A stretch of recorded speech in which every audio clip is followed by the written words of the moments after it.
Representative Lauren Boebert is getting yet another label to add to the many she's already known by. Trump sycophant. Writing for the Colorado Sun, columnist Mike Littwin called Boebert, quote, disgusting and hypocritical after she and other Republicans had attended former President Donald Trump's hush money / election interference trial. Earlier this week, a gaggle of red tie clad beta chuds descended on New York City to support their Don. You had North Dakota Governor Doug Burgum, Florida Representative Byron Donalds, former presidential candidate Vivek Ramaswamy, and Florida Representative Corey Mills, all showing up, to show their undying fealty. Beta bear. As well as, of course, Lauren Boebert, who was heckled with the chants of Beetlejuice.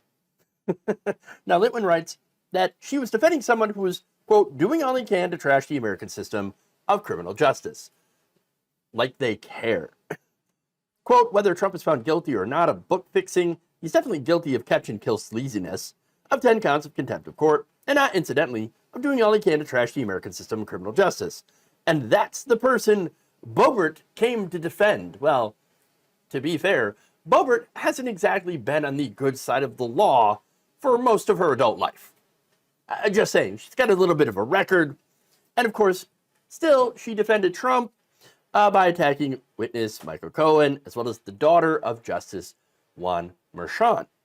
She posted this on social media. I wonder if I'll run into Judge Merchan's daughter here in court today. She's probably too busy being paid millions and millions of dollars by Democrat campaigns all across the country and won't be able to make it. She's likely busy working for Shifty Shift again today. Funny, someone who, criticizing someone for not showing up in court when she had the opportunity to show up in court for her 19-year-old son. Decided not to. But getting to Merchan's daughter, she, works for a digital campaign firm. That's literally her job, which, according to the New York State Advisory Committee on Judicial Ethics, is totally fine. In the recommendation letter, they said that the judge's impartiality cannot reasonably be questioned based on the judge's relative's business and or political activities. So, really, it doesn't matter. Now, it's interesting, though, that Trump attacks Merchan for his daughter's political activities in a bid to have him have to recuse himself, which would have caused a delay in the trial. That's his whole, plan, to have all of these trials delayed until after the election, then he can make them go away. Now, at the same time, criticizing the judge, here you have Judge Eileen M. Cannon, who was literally appointed by Trump in charge of his classified documents case, which she has slow-walked intentionally. Why? Because she owes her current job to Trump and is still somehow allowed to preside over his trial, which is absolutely ridiculous. Now, Merchan had imposed a gag order on Trump back in March, which prohibits him from making public comments about prosecutors, witnesses, jurors involved in the case, or their families. The judge had to expand that order in April to include prohibitions on Trump making statements about Merchan's family or Manhattan District Attorney Alvin Bragg's family. So now, what does Boebert have to do with this? Well, Boebert, according to Littman, is acting as a Trump attack dog, basically saying things that Trump wants to say that he's not able to. She's able to get around it. So Trump gets his cronies to say the things that he wants to say so that he doesn't get hit with violating the gag order. Of course. In fact, Littman writes, Boebert didn't stop at Cohen. Without any evidence and merely repeating pre-gag order Trumpist talking points, Boebert went on to trash the judge's daughter because Trump isn't allowed to. Disgusting? Of course. Sycophantic? Sure. Hypocritical? Well, there's that. And again, he gets into talking about her skipping her son's criminal trial.